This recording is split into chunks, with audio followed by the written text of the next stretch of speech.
जय हिंद दोस्तों, स्वागत है आप सभी का आपके अपने YouTube channel GS hub by DS sir में। तो कैसे हो आप लोग? उम्मीद करता हूँ आप सब अच्छे होंगे। साथ ही आज की श्रृंखला में हम देखने वाले हैं सीआरपीएफ स्टेनो। क्या देखने वाले हैं साथी? सीआरपीएफ जो स्टेनो एंड एएसआई का जो एग्ज़ाम चल रहा है, इसका हम एनालिसिस देखने वाले हैं। तो आप सभी का स्वागत है आपके अपने YouTube channel GS hub by DS sir में। आज हम देखेंगे सीआरपीएफ एएसआई स्टेनो के एग्ज़ाम का एनालिसिस। क्या देखेंगे साथी? जो सीआरपीएफ एएसआई का एग्ज़ाम चल रहा है, इसका एनालिसिस देखेंगे। आज है 27 मार्च और 27 मार्च के जीके जीएस से संबंधित जो भी प्रश्न आज आपके सभी शिफ्टों में पूछे गए हैं, उन सभी का हम डिटेल से अध्ययन करने वाले हैं। और परीक्षा से पहले यदि कल आपका एग्ज़ाम है तो उससे पहले ये क्लास ज़रूर देख के जाएं। एकदम सटीक विश्लेषण आपके लिए किया जाता है इस चैनल पर। तो आज ही आप इस चैनल को सब्सक्राइब कर लीजिए, क्योंकि आपकी कोई भी परीक्षा हो, इस चैनल पर आपके लिए सटीक विश्लेषण की व्यवस्था की गई है। कुछ इस तरह से साथी क्वेश्चन रहेंगे, इन सभी का हम डिटेल से अध्ययन करेंगे। तो चलते हैं आज के पहले प्रश्न की तरफ। आज का साथी मोटिवेशन कोड जो आपको ऊर्जावान बनाएगा और मंजिल के प्रति जागरूक रखेगा। कह रहा है, क्या फ़र्क पड़ता है लोग तुम्हारे बारे में क्या सोचते हैं? क्या फ़र्क पड़ता है लोग तुम्हारे बारे में क्या सोचते हैं? तुम्हें यह निश्चित करना ही होगा कि लोग तुम्हारा भाग्य अपनी सोच से लिखें या तुम अपना भाग्य खुद लिखोगे। मतलब दोस्तों, आपको ये सोचना चाहिए कि क्या फ़र्क पड़ता है लोग तुम्हारे बारे में क्या सोचते हैं। कोई फ़र्क नहीं पड़ता। तुम्हें यह निश्चित करना है कि तुम लोगों के सोचने से अपना भाग्य लिखोगे या खुद मेहनत करके, मेहनत के दम पर परीक्षा निकाल करके, परीक्षा में सफल होकर के अपने भाग्य को लिखोगे। तो ये आप पर डिपेंड करता है। बहुत अच्छा मोटिवेशन कोड है। लोगों के सोचने से, कहने से, जो पड़ोसी होते हैं ये तो हमसे कहते ही रहते हैं कि नहीं होगा सफल, नहीं होगा सफल, लेकिन हमको तो निश्चित करना है और परीक्षा को एक ना एक दिन ज़रूर क्लियर करना है। तो इसी जोश और जुनून के साथ चलते हैं आज के पहले क्वेश्चन की तरफ। आज का पहला प्रश्न आपसे पूछा गया था साथी, 2011 की जनगणना के अनुसार सबसे कम साक्षरता दर किस राज्य में है? इस तरह से क्वेश्चन आया था साथी। इम्पोर्टेंट प्रश्न है, आप इसको याद रखेंगे। क्या कह रहा था? जो 2011 की साक्षरता दर है, जनगणना थी, इसमें सबसे कम साक्षरता दर किस राज्य की है? तो याद रखेंगे, सबसे कम साक्षरता दर वाला राज्य हो जाएगा बिहार। कौन सा राज्य साथी? सभी दोस्त याद रखेंगे, अपना बिहार सबसे कम साक्षरता दर वाला राज्य हो जाएगा। इसके अलावा बात करें सबसे ज़्यादा साक्षरता दर साथी किस राज्य की थी, तो याद रखेंगे वो राज्य हो जाएगा केरल। कौन सा राज्य? केरल राज्य में सर्वाधिक साक्षरता दर है। इंपॉर्टेंट है, याद रखेंगे 2011 की जनगणना के अनुसार। इसके अलावा बात करें 2011 की जनगणना की, तो इस पॉइंट को आप नोट कर लेंगे, ये 15वें क्रम की जनगणना थी। कौन से क्रम की? जो 2011 में आपकी जनगणना हुई थी, ये आपके 15th क्रम की यानी 15वें क्रम की जनगणना थी। बात करें साथी पहली बार जनगणना कब हुई थी, तो 1872 में मेयो के शासनकाल में पहली बार जनगणना की गई थी। 1872 में पहली बार मेयो के शासनकाल में जनगणना होती है, तथा वैज्ञानिक आधार पर पहली बार, क्वेश्चन पूछ लेगा आपसे, वैज्ञानिक आधार पर पहली बार जनगणना कब हुई, तो याद रखेंगे वर्ष 1881 में लॉर्ड रिपन के शासनकाल में। किसके साथी? उस समय भारत का नया वायसराय कौन बन गया था? रिपन बना था, और रिपन के शासनकाल में पहली बार वैज्ञानिक आधार पर जनगणना हुई। ठीक है, इसको अच्छे से याद रखेंगे। चलते हैं आज के दूसरे प्रश्न की तरफ। आज का दूसरा प्रश्न आपसे पूछा गया था, पानीपत का तीसरा युद्ध कब लड़ा गया था? क्या कह रहा है साथी? पानीपत का तीसरा युद्ध कब लड़ा गया था? तो सभी साथी याद रखेंगे, जो पानीपत का आपका तीसरा युद्ध था, ये आपका वर्ष 1761 में मराठा और अफगानों के मध्य हुआ था। किस किस के मध्य? तो ये पॉइंट इंपॉर्टेंट है, आप नोट करके रख लेंगे। मराठा और अफगानों के मध्य आपका कौन सा युद्ध हुआ था? तीसरा पानीपत का युद्ध। तीसरे पानीपत के युद्ध में मराठाओं का नेतृत्व की बात करें तो जो सदाशिवराव भाऊ थे, कौन? आपने देखा होगा फिल्म में सदाशिवराव भाऊ का किरदार किसने निभाया है? जो आपकी पानीपत मूवी है उसमें जो आपके कौन से कलाकार थे जिन्होंने सदाशिवराव भाऊ का किरदार निभाया है? इसके अलावा अफगानी शासक की बात करें तो इसमें अहमद शाह अब्दाली इंपॉर्टेंट है, याद रखेंगे आप लोग। जो आपका अहमद शाह अब्दाली था, कौन सा थी? जो आपका अहमद शाह अब्दाली था, आप इसको याद रखेंगे। इसने क्या किया था? आपका याद रखेंगे, अफगानों का नेतृत्व किया था, और इसमें अहमद शाह जो अब्दाली था वही जीत गया था। मराठाओं ने जो 1761 का युद्ध लड़ा था पानीपत का, इसमें मराठाओं की हार हुई थी, जिसमें सदाशिवराव भाऊ नेतृत्व कर रहे थे मराठाओं का। और इसी हार के साथ दिल्ली पर मराठाओं का लगभग अधिकार खत्म हो जाता है। ये भी याद रखेंगे, जब ये युद्ध हो जाता है तो दिल्ली पर मराठाओं का अधिकार खत्म हो जाता है। इसके अलावा बात करें पानीपत के प्रथम युद्ध की, तो सभी को पता होगा 1526 में ये लड़ा गया था बाबर और इब्राहिम लोदी के मध्य। इसके अलावा दूसरा पानीपत का युद्ध की बात करें तो हेमू और अकबर की सेना के मध्य लड़ा गया था 1556 में। अति महत्वपूर्ण प्रश्न है, इसको भी याद रखेंगे। ये साथी 3 में से कोई ना कोई क्वेश्चन प्रत्येक एग्जाम में आपसे पूछा जाता है, ठीक है, इनको अच्छे से याद रखेंगे। चलते हैं आज के अगले प्रश्न की तरफ। आज का अगला प्रश्न आपसे पूछा था 8वीं अनुसूची में कुल कितनी भाषाएं शामिल हैं। क्या पूछा था, इंपॉर्टेंट प्रश्न याद रखेंगे। 8वीं अनुसूची में कुल कितनी भाषाएं शामिल हैं। बात करें वर्तमान में साथी 8वें शेड्यूल में कुल कितनी भाषाएं हैं, आपकी 22 भाषाएं शामिल हो जाएंगी। कितनी साथी, सभी याद रखेंगे। 8वें शेड्यूल में कुल आपकी 22 भाषाएं शामिल हैं। जब मूल संविधान में यह अंतिम अनुसूची थी, ये भी याद रखेंगे। जो आपकी 8वीं अनुसूची है, ये मूल संविधान की लास्ट अनुसूची थी। कैसी, ये लास्ट अनुसूची थी, इंपॉर्टेंट है, याद रखेंगे। इसके अलावा बात करें इसमें उस समय कुल कितनी भाषाएं थीं, तो 14 भाषाएं थीं। यानी कि जो मूल संविधान है, प्रश्न आपसे पूछेगा साथी मूल संविधान में कुल कितनी भाषाएं शामिल थीं, तो सभी साथी याद रखेंगे मूल संविधान में 14 भाषाएं शामिल थीं। इसके अलावा आप सभी याद रखेंगे जो 15वीं भाषा है, जिसको हम सिंधी नाम से जानते हैं, इसको 21वें संविधान संशोधन 1967 के तहत संविधान में जोड़ा गया था। कौन सा संविधान संशोधन, तो सिंधी के बारे में याद रखेंगे। 21वां संविधान संशोधन 1967 के तहत 15वीं भाषा को जोड़ा गया।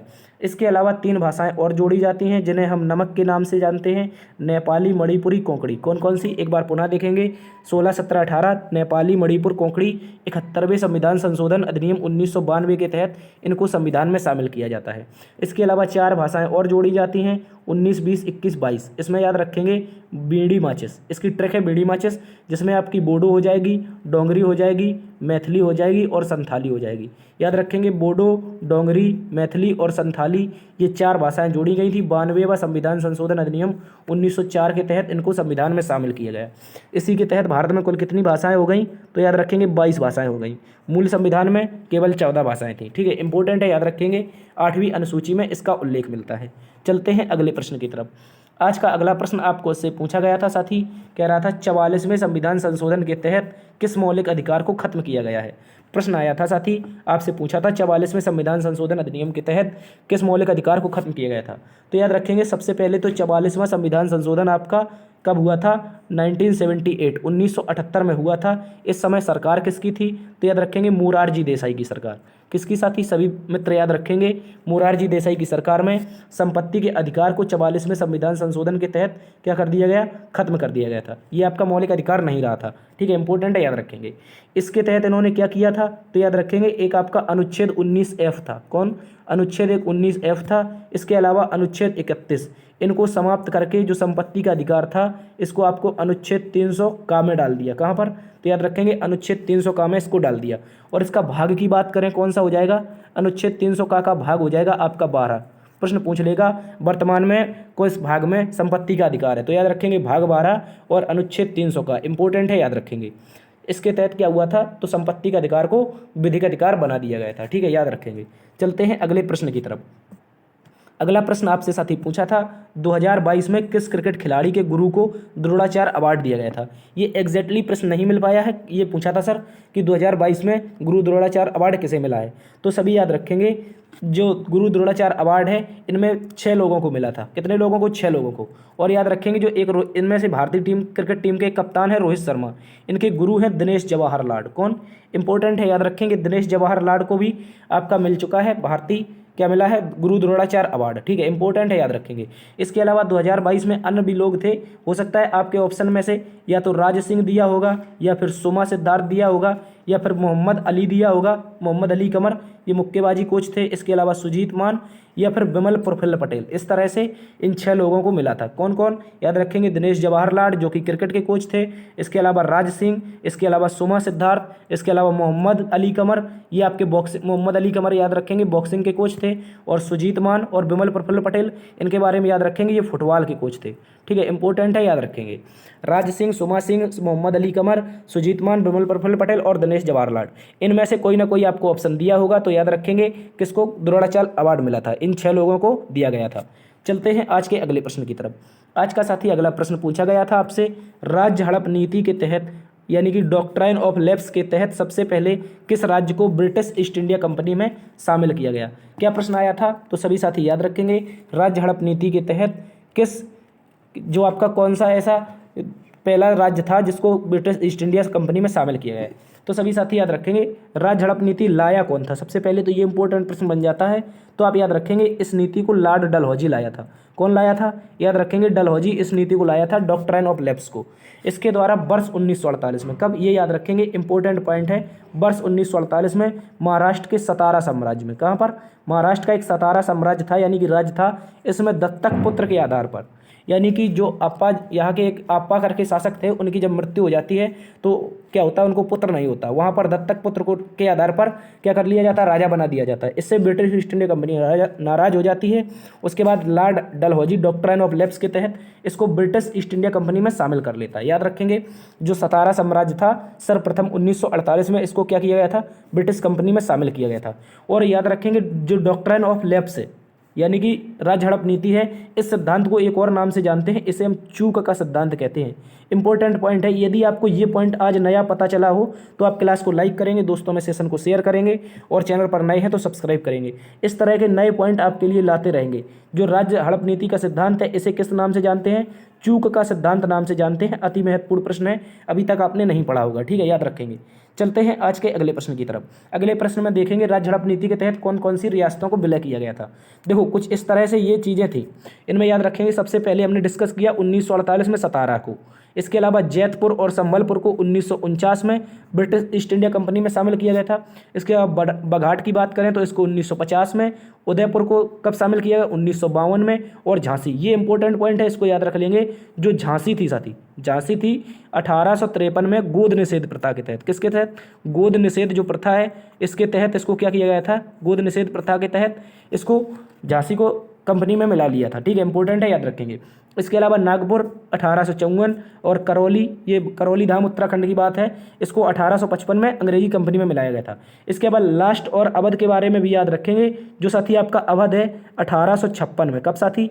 याद रखेंगे 1856 में कुशासन के आधार पर। किस आधार पर? याद रखेंगे कुशासन के आधार पर। कुशासन के आधार पर इसको शामिल किया गया था, इंपॉर्टेंट है, कुशासन के आधार पर। बात करें अवध के कुशासन की रिपोर्ट किसने की थी, तो याद रखेंगे आउटरम नामक एक व्यक्ति था। कौन नाम का? याद रखेंगे आउटरम नामक एक व्यक्ति था। आउटरम ने रिपोर्ट की थी जिसके तहत अवध को क्या किया गया था, आपका ब्रिटिश ईस्ट इंडिया कंपनी में शामिल किया गया था, ठीक है। इनको इंपॉर्टेंट है, याद रखेंगे इनको, दो झांसी और अवध को अच्छे से याद रख लेंगे। चलते हैं अगले प्रश्न की तरफ। अगला प्रश्न आपसे कह रहा है साथी, सिंधु घाटी सभ्यता का सबसे सुव्यवस्थित नगर कौन सा? देखो साथी, इसमें इंपॉर्टेंट पॉइंट है, याद रखेंगे, क्योंकि इससे एग्जैक्टली क्वेश्चन नहीं मिला है। या तो आपसे धौलावीरा से प्रश्न, बच्चों ने बताया कि सर धौलावीरा से प्रश्न आया था, तो सभी याद रखेंगे जो सिंधु घाटी सभ्यता है इसका सबसे सुव्यवस्थित नगर की बात करें, यानी कि सबसे 3 भागों में बटा हुआ नगर, तो याद रखेंगे इसका आंसर हो जाएगा हड़प्पा सभ्यता का सबसे सुव्यवस्थित नगर कौन था? धौलावीरा था। इंपॉर्टेंट है, याद रखेंगे। कौन सा नगर प्यारे दोस्तों? धौलावीरा आपका सबसे इंपॉर्टेंट नगर हो जाता है, कहाँ का? हड़प्पा सभ्यता का, क्योंकि ये 3 भागों में बटा था। कितने भागों में? 3 भागों में बटा था। और इसमें जो मकान थे वो आपकी ग्रिड पद्धति के आधार पर मिले हैं। कौन सी पद्धति? याद रखेंगे ग्रिड पद्धति के आधार पर इसमें मकानों की जानकारी मिलती है, ठीक है, इंपॉर्टेंट है, याद रखेंगे। धौलावीरा है, इसमें ग्रिड पद्धति के आधार पर घरों का निर्माण किया गया था। इसके अलावा जो धौलावीरा है, इससे एक पॉइंट और याद रखेंगे, सुनामी के साक्ष्य कहाँ से मिलते हैं?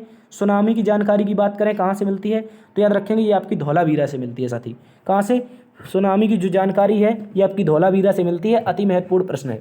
और ग्रिड पद्धति के आधार पर मकान किस नगर में बने थे? तो धौलावीरा में बने थे। और ये हड़प्पा का सबसे सुव्यवस्थित नगर था। इसमें 3 भागों में बता था, देखो, कुलीन, उच्च और निम्न वर्ग में, ठीक है, इंपॉर्टेंट है। देखो सबसे पहले रईस, फिर उसके बाद मध्यम वर्ग, उसके बाद सबसे गरीब वर्ग, ये 3 भागों में बटा एकमात्र सिंधु सभ्यता का नगर था।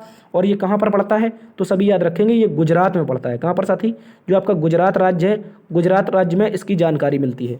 और ये भी याद रखेंगे जो धौलावीरा है ये यूनेस्को के द्वारा 40वां भारत का विश्व धरोहर बना है। क्या बना है? यूनेस्को के द्वारा विश्व धरोहर की सूची में भारत का 40वां स्थान इसको मिला है। इंपॉर्टेंट है, याद रखेंगे। चलते हैं अगले प्रश्न की तरफ। अगला प्रश्न आज आपसे पूछा गया था साथी, कह रहा था 2020 की रिपोर्ट के अनुसार, क्या कह रहा था? सभी याद रखेंगे जो 2020 की रिपोर्ट थी इसके अनुसार सर्वाधिक पवन ऊर्जा उत्पादन में प्रथम स्थान पर कौन सा राज्य है? क्या कह रहा था, जो सर्वाधिक पवन ऊर्जा है इसमें प्रथम स्थान पर कौन रहा था? तो याद रखेंगे जो national institute of wind energy है, कौन? National institute of wind energy है। इसने 2020 में एक रिपोर्ट जारी की थी जिसमें पवन ऊर्जा के उत्पादन में प्रथम स्थान पर आपका तमिलनाडु रहा था। क्या रहा था? तो याद रखेंगे जो पवन ऊर्जा है यानी कि पवन चक्की से बनने वाली ऊर्जा, इसमें पहले स्थान पर कौन आया था? तमिलनाडु। इंपॉर्टेंट पॉइंट है, याद रखेंगे। इसके अलावा दूसरे स्थान की बात करें तो यहाँ पर दूसरा स्थान गुजरात और तीसरा स्थान पर आपका महाराष्ट्र हो जाएगा। ठीक है, पहले स्थान पर आपका तो तमिलनाडु, दूसरे पर गुजरात, तीसरे पर महाराष्ट्र हो जाएगा। इंपॉर्टेंट पॉइंट है, याद रखेंगे। ठीक है, ये रिपोर्ट कब आई थी? तो 2020 में आई थी। अच्छे से इसको याद रख लेंगे। चलते हैं अगले प्रश्न की तरफ। और इसके अलावा याद रखेंगे जो आपका पवन ऊर्जा है इसने 2022 तक एक लक्ष्य रखा था जिसे पूरा किया है। इसने 5, याद रखेंगे 5 गीगावाट, कितनी? 5 गीगावाट, 1 मिनट, आपकी 5 गीगावाट ऊर्जा इसने पवन ऊर्जा से भारत ने प्राप्त की है। ये अति महत्वपूर्ण पॉइंट है, इसको याद रखेंगे। कितनी? 5 गीगावाट ऊर्जा प्राप्त करने वाला भारत अभी हाल ही में इसने प्राप्त की है। इसके अलावा 2030 तक याद रखेंगे 10 गीगावाट का लक्ष्य रखा है। 2022 तक 5 का लक्ष्य रखा था जिसे पूरा किया। इसके अलावा अब 2030 तक 10 गीगावाट का रखा है, देखते हैं वो पूरा होता है या नहीं। ठीक है, पहले स्थान पर आपका कौन हो जाएगा पवन ऊर्जा में? तमिलनाडु। चलते हैं अगले प्रश्न की तरफ। अगला प्रश्न आपसे पूछा था न्यूटन ने गुरुत्वाकर्षण की खोज की थी या आविष्कार किया था? देखो ये बहुत सारे विद्यार्थियों के मन में एक प्रश्न आता है, सर खोज क्या होती है और आविष्कार क्या होता है? देखो जैसे मैं कहूँ कि आपके घर में क्या है, सोना है। ठीक है, आपके घर में सोना है और सोना आपके पिताजी को मिल जाता है। जैसे घर में पहले से सोना मौजूद था और आपके पिताजी को मिल गया तो क्या कहलाएगा ये? तो याद रखेंगे खोज कहलाएगा। क्या कहलाएगा? खोज कहलाएगा। ठीक है, और जैसे अभी आपके पास साइकिल नहीं है, ठीक है, माना कि अभी कोई साइकिल नहीं बनाता, क्या नहीं बनाता? साइकिल नहीं बनाता है। ठीक है, दुनिया में अभी साइकिल आई ही नहीं है और आपने क्या कर दिया? साइकिल को बना दिया। ठीक है, तो इसे क्या कहेंगे साथी? इसे हम आविष्कार कहेंगे। ठीक है, आविष्कार कहेंगे। जैसे आपने देखा होगा इससे पहले क्या आपकी दुनिया में पहले लाइट थी? एडिसन ने जब खोज की थी उससे पहले क्या लाइट थी? लाइट थी लेकिन सूर्य के प्रकाश में थी। वो जो आपकी जो घरों में बल्ब जगते ये नहीं थी। तो इससे पहले जो लाइट का आविष्कार हुआ ये क्या हुआ? आविष्कार हुआ। ठीक है, और न्यूटन ने क्या की थी? तो याद रखेंगे खोज की थी। देखो सेव पहले भी गिरता था, पत्ते पहले भी गिरते थे, तो इससे पता था, लेकिन किसी को जानकारी नहीं थी कि ये गुरुत्वाकर्षण है। न्यूटन ने इसलिए क्या किया था? तो वे सभी साथी उम्मीद करता हूँ अब समझ गए होंगे। तो न्यूटन ने क्या किया था? खोज की थी। इंपॉर्टेंट है, जो गुरुत्वाकर्षण के नियम दिए न्यूटन ने इसकी क्या की थी? खोज की थी। ये इंपॉर्टेंट पॉइंट है, याद रखेंगे। ठीक है, जैसे कोई चीज़ है, हम नई चीज़ बनाते हैं, जैसे कल को आप चूरन की फैक्ट्री खोल लो, नई चूरन कोई नहीं बनाता होगा। ठीक है, तो उसमें क्या हो जाएगी? ये आपका आविष्कार हो जाएगा। लेकिन अब पता चला चूरन पहले से बनता है और आपने नई कोई चीज़ की जानकारी प्राप्त हुई है चूरन में कोई पॉइंट की, तो याद रखेंगे उसमें क्या हो जाएगी? आपकी खोज हो जाएगी। ठीक है, आविष्कार जैसे कोई चीज़ ना बनी हो और खोज जो पहले से मौजूद हो परंतु उसको किसी का पता ना हो। इंपॉर्टेंट है, याद रखेंगे। और बात करें न्यूटन के गुरुत्वाकर्षण सिद्धांत की जानकारी कब मिली थी? तो 1687 में इन्होंने अपनी पुस्तक प्रकाशित की थी, प्रिंसिपिया मैथमेटिका। कौन सी? प्रिंसिपिया मैथमेटिका नामक पुस्तक में इन्होंने 1687 में इसकी जानकारी दी थी। इंपॉर्टेंट पॉइंट है, याद रखेंगे। चलते हैं अगले प्रश्न की तरफ। अगला प्रश्न आपसे कह रहा है 2022 की रिपोर्ट के अनुसार किस राज्य में सर्वाधिक क्रिमिनल गतिविधियां हुई हैं? इंपॉर्टेंट पॉइंट है, याद रखेंगे। ये प्रश्न पूछा गया है। क्या कह रहा है यहाँ पर? 2021 कर लीजिए। 2021 की रिपोर्ट के अनुसार किस राज्य में सर्वाधिक क्रिमिनल गतिविधियां हुई हैं? तो सभी साथी याद रखेंगे सर्वाधिक क्रिमिनल अपराध दर की बात करें तो कहाँ पर हुआ है? ये आपका केरल राज्य में। कहाँ पर साथी? सभी याद रखेंगे केरल राज्य में सर्वाधिक आपकी क्या हुआ है? अपराध दर बढ़ी हुई है। ठीक है, इसके अलावा केंद्र शासित प्रदेश की बात करें तो दिल्ली इसमें पहले स्थान पर आता है। केंद्र शासित प्रदेशों में ओवरऑल अगर बात की जाए तो भी दिल्ली आपका पहला स्थान हो जाएगा, लेकिन राज्यों की बात की जाए तो केरल और केंद्र शासित प्रदेश में तो दिल्ली आपका होगा ही। ठीक है, केंद्र शासित में दिल्ली पहले स्थान पर और राज्यों में केरल पहले स्थान पर। लेकिन सबसे कम आपराधिक दर कहाँ पर है? तो नागालैंड राज्य में। एकमात्र ऐसा राज्य जहाँ पर सर्वाधिक कम आपकी क्या है? आपराधिक दर है, तो नागालैंड में दर्ज की गई है। ये भी याद रखेंगे। और याद रखेंगे ये रिपोर्ट कौन जारी करता है? तो नेशनल क्राइम रिकॉर्ड ब्यूरो। अगले शिफ्टों में आपसे क्वेश्चन पूछा जाएगा कि आपकी जो क्रिमिनल गतिविधियों की रिपोर्ट है ये कौन जारी करता है? तो याद रखेंगे नेशनल क्राइम रिकॉर्ड ब्यूरो। ठीक है, इंपॉर्टेंट है, याद रखेंगे। चलते हैं अगले प्रश्न की तरफ। अगला प्रश्न आपसे पूछा गया था साथी, कह रहा था मुस्लिम लीग की स्थापना किस वर्ष की गई थी? क्या कह रहा था? याद रखेंगे मुस्लिम लीग की स्थापना कब की गई थी? ठीक है, इंपॉर्टेंट है, याद रखेंगे। यहाँ पर मिस टाइपिंग हुई है। ठीक है, 1906 की याद रखेंगे। ठीक है, कब हुई थी? तो याद रखेंगे 1906 में। सभी साथी याद रख लेंगे कब हुई थी। 1 मिनट, 1906 में मुस्लिम लीग की स्थापना होती है। इंपॉर्टेंट है, याद रखेंगे। मुस्लिम लीग की स्थापना कब हुई थी? 1906 में, जो ढाका में हुई थी। ये भी याद रखेंगे कहाँ पर हुई थी? 1906 में मुस्लिम लीग की स्थापना ढाका में हुई थी। और की किसने थी? ढाका का नवाब था साथी, जिसका नाम था सलीम उल्ला खां। क्या नाम था? याद रखेंगे, सलीम उल्ला खां इसका नाम था। और इसका एक साथी था आगा खां। इन दोनों ने मिलकर क्या किया था? मुस्लिम लीग की स्थापना 1906 में की थी। और बात करें इसके पहले अधिवेशन की, मुस्लिम लीग के पहले अधिवेशन की बात करें साथी, तो 1907 में कराची में इसका पहला अधिवेशन हुआ था। कहाँ पर? याद रखेंगे, कराची में इसका पहला अधिवेशन होता है।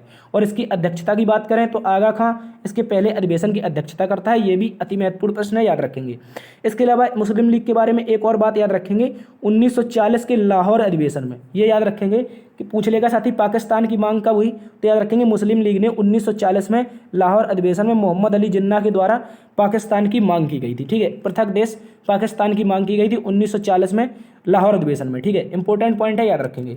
सलीमुल्लाह खान और आगा खान ने 1906 में इसकी स्थापना की थी। चलते हैं अगले प्रश्न की तरफ। अगला प्रश्न आपसे पूछा था, अंडर 23 विश्व कप कुश्ती चैंपियनशिप 2022 में स्वर्ण पदक किसने जीता? क्या पूछा था? अंडर 23। इंपॉर्टेंट है, याद रखेंगे। अंडर 23 की बात करें तो अमन सहरावत नाम का एक खिलाड़ी था। क्या नाम था? अमन सहरावत ने अंडर 23 विश्व कुश्ती चैंपियनशिप में भारत के लिए क्या जीता था? गोल्ड मेडल जीता था। इंपॉर्टेंट पॉइंट है, याद रखेंगे। कौन सा पदक? स्वर्ण पदक अमन सहरावत ने अंडर 23 कुश्ती विश्व चैंपियनशिप में। इसके अलावा इन्होंने कौन सी कैटेगरी में भाग लिया था?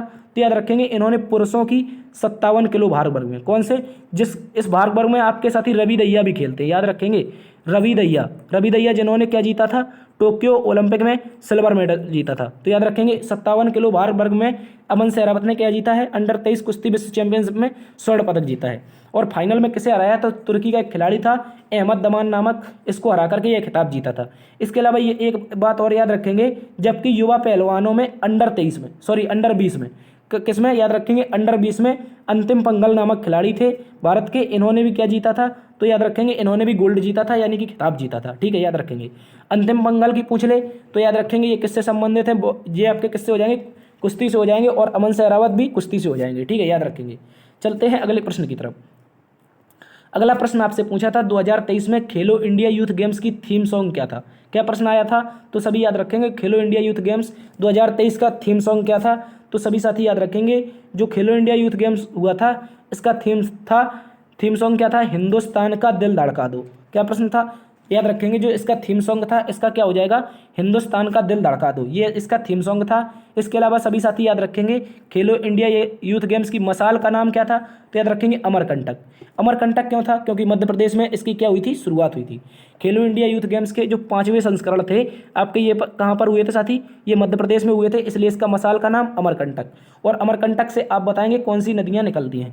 इसके अलावा याद रखेंगे, हिंदुस्तान का दिल धड़का दो इसका थीम सॉन्ग था। और इसका आयोजन कहाँ पर हुआ था? मध्य प्रदेश के 8 शहरों में। ठीक है, मध्य प्रदेश के 8 शहरों में इसका आयोजन हुआ था। इसमें प्रथम स्थान पर आपका महाराष्ट्र, द्वितीय स्थान पर हरियाणा तथा तीसरे स्थान पर कौन रहा था? तो मध्य प्रदेश रहा था। ठीक है, पहले स्थान पर महाराष्ट्र, द्वितीय पर हरियाणा, तीसरे पर मध्य प्रदेश। मध्य प्रदेश में इसका आयोजन हुआ था। 5वें क्रम के आपके क्या थे? खेलो इंडिया यूथ गेम्स थे। चलते हैं अगले प्रश्न की तरफ। इसके अलावा एक प्रश्न पूछा गया था आपसे, कह रहा था संसद में संयुक्त बैठक की अध्यक्षता कौन करता है? क्या कहता है? संयुक्त बैठक की अध्यक्षता कौन करता है संसद में? तो सभी साथी याद रखेंगे, सबसे पहले संयुक्त बैठक की अध्यक्षता कौन करता है? लोकसभा का स्पीकर, यानी कि अध्यक्ष। लोकसभा जो अध्यक्ष होता है, ये इसकी क्या करता है? संयुक्त की ज्वाइंट सिटिंग की क्या करता है? तो याद रखेंगे, इसकी क्या करता है? अध्यक्षता करता है, ज्वाइंट सिटिंग की। ठीक है, इंपॉर्टेंट है, याद रखेंगे। ज्वाइंट सिटिंग की अध्यक्षता आपका कौन करेगा? लोकसभा अध्यक्ष। इसके अलावा जो संविधान का अनुच्छेद 108 है, बात करें साथी संयुक्त बैठक यानी कि ज्वाइंट सिटिंग की, बात कहाँ पर की गई है? तो याद रखेंगे, अनुच्छेद जो संविधान का 108 है, इसमें याद रखेंगे संयुक्त बैठक को कौन बुलाता है? तो राष्ट्रपति बुलाता है। ठीक है, इंपॉर्टेंट है, याद रखेंगे, जो संयुक्त बैठक है ये आपकी कौन बुलाता है? राष्ट्रपति। और संयुक्त बैठक का वर्णन अनुच्छेद 108 में ही मिलता है। ठीक है, अनुच्छेद 108 के अनुसार राष्ट्रपति इसकी क्या बुलाता है? ज्वाइंट सिटिंग बुलाता है। इंपॉर्टेंट प्रश्न है, याद रखेंगे। चलते हैं अगले प्रश्न की तरफ। इसके अलावा कुछ और साथी प्रश्न पूछे गए थे जो आपके टाइप नहीं हो पाए हैं, जिनमें से पहला प्रश्न आप याद रखेंगे, महाभियोग के बारे में पूछा था। किसके बारे में? सभी साथी याद रखेंगे, जो आपका महाभियोग प्रक्रिया है इसके बारे में पूछा गया था, कहाँ से ली गई है या फिर ये किस पर लगती है। ठीक है, तो याद रखेंगे जो अनुच्छेद 61 है, कौन है? याद रखेंगे, अनुच्छेद 61 में कहा गया है कि महाभियोग की प्रक्रिया राष्ट्रपति पर लगेगी। और ये कहाँ से ली है? तो सभी साथी याद रखेंगे, यूएसए से ली है। हमने कहाँ से? अमेरिका के संविधान से ली है। अनुच्छेद 61 में इसका वर्णन मिलता है और राष्ट्रपति पर लगाकर इसे क्या करते हैं? राष्ट्रपति को हटा सकते हैं। इसके अलावा साथी एक प्रश्न और आया था जिसमें पूछा था जो अंडर-17 फीफा वर्ल्ड कप हुआ था, क्या? अंडर-17 का फीफा वर्ल्ड कप हुआ था, इसका आयोजन कहाँ पर हुआ था? क्या पूछा था? अंडर-17 फीफा वर्ल्ड का आयोजन कहाँ पर हुआ था? तो सभी साथी याद रखेंगे इसका आयोजन आपका भारत में हुआ था। कहाँ पर साथी? भारत में इसका आयोजन होता है और भारत के 3 राज्यों में। कहाँ पर? एक तो आपका मुंबई हो जाएगा, ठीक है, मुंबई के अलावा यानी कि महाराष्ट्र राज्य, ठीक है, महाराष्ट्र राज्य, और इसके अलावा दूसरा हो जाएगा गोवा के अलावा तीसरा आपका ओडिशा हो जाएगा, ठीक है। कौन हो जाएगा? ओडिशा हो जाएगा। ओडिशा में कहाँ पर? तो भुवनेश्वर में, ठीक है। इंपॉर्टेंट पॉइंट है, याद रखेंगे। जो आपका फीफा अंडर-17 वर्ल्ड कप हुआ था, इसको जीता किसने था? तो सभी साथी याद रखेंगे फीफा अंडर-17 कौन सा? याद रखेंगे फीफा अंडर-17 को जीता किसने था? तो स्पेन ने। किसने साथी? जो आपका स्पेन था, इसने जीता था। किसे हराया था? तो ये भी याद रखेंगे, कोलंबिया को हराया था। किसको? जो आपका कोलंबिया देश है, इसको हराया था स्पेन ने। इसका आयोजन मुंबई और गोवा और भुवनेश्वर यानी कि उड़ीसा में 3 राज्यों में हुआ था। इंपॉर्टेंट है, याद रखेंगे। मुंबई महाराष्ट्र राज्य, ठीक है, इंपॉर्टेंट है, याद रखेंगे। इसमें जीता किसने था? स्पेन ने। इसके अलावा साथी एक प्रश्न और पूछा गया था जिसमें खिलजी वंश का शासनकाल पूछा था। क्या पूछा था? जो आपका खिलजी वंश है इसका शासनकाल पूछा था। तो याद रखेंगे जो 1290 है, 1290 से लेकर के 1320 तक इसका क्या चलता है? शासनकाल चलता है। खिलजी वंश की स्थापना किसने की थी? तो जलालुद्दीन फिरोज खिलजी। किसने? जो आपका जलालुद्दीन फिरोज खिलजी था, इसके द्वारा इसकी स्थापना हुई थी। और इसका सबसे प्रतापी शासक कौन था? फिर जो आपका कौन था? अलाउद्दीन खिलजी, ठीक है, याद रखेंगे। इसका सबसे प्रतापी शासक कौन था? अलाउद्दीन खिलजी इसका प्रतापी शासक था, जिसकी आपकी बाजार नियंत्रण प्रणाली बहुत प्रसिद्ध थी, ठीक है। शासनकाल की बात करें 1290 से 1320 तक हो जाएगा। इसके अलावा एक प्रश्न और साथी पूछा गया था जिसमें पूछा था आपसे जो आपका खेलो इंडिया यूथ गेम्स है इसका मस्कट, ठीक है, मस्कट के बारे में भी याद रखेंगे। मस्कट क्या हो जाएगा? खेलो इंडिया यूथ गेम्स का इसका आंसर था आशा। क्या था? आशा इसका आंसर था मस्कट का। खेलो इंडिया यूथ गेम्स के मस्कट का आंसर क्या था? आशा था, ये भी याद रखेंगे। इसके अलावा एक प्रश्न और पूछा गया था कि साथी जो मौलिक अधिकार है, क्या पूछा था? तो याद रखेंगे जो आपके मौलिक अधिकार हैं, जो मौलिक अधिकार, इनका वर्णन कहाँ से कहाँ तक मिलता है? तो सभी को पता होगा, ये तो बहुत आसान प्रश्न था। अनुच्छेद 12 से लेकर के 12 से 35 तक, ठीक है, अनुच्छेद 12 से लेकर के अनुच्छेद 35 तक मौलिक अधिकारों का क्या मिलता है? वर्णन मिलता है, ठीक है। इसके अलावा एक प्रश्न साथी और पूछा गया था जिसमें आपसे कहा था हिमालय का सबसे ऊपरी भाग क्या कहलाता है? क्या कह रहा था? हिमालय का सबसे ऊपरी भाग क्या कहलाता है? तो सभी याद रखेंगे सबसे ऊपरी भाग हो जाएगा आपका ट्रांस हिमालय। क्या हो जाएगा साथी? ट्रांस हिमालय हो जाएगा। इंपॉर्टेंट पॉइंट है, याद रखेंगे। और ये कहाँ पर पड़ता है? जम्मू कश्मीर और लद्दाख वाले क्षेत्र में पड़ता है हिमालय का सबसे ऊपरी भाग, ठीक है। इसके अलावा एक प्रश्न आवर्त सारणी से भी पूछा गया था जिसमें पूछा था आवर्त सारणी में कुल कितने वर्ग होते हैं? क्या पूछा था? कुल कितने स्तंभ या फिर वर्ग, ठीक है, स्तंभ या फिर वर्ग कितने होते हैं? याद रखेंगे। तो इसमें स्तंभ बात करें यानी कि खड़ी लाइन है, ठीक है, इन्हीं को क्या कहते हैं? वर्ग कहते हैं। तो स्तंभ या फिर वर्ग 18 हो जाएंगे इनकी संख्या। इंपॉर्टेंट प्रश्न है, याद रखेंगे। इसके अलावा आवर्त सारणी से दूसरा भी प्रश्न पूछा गया था कि साथी इसकी खोज किसने की थी?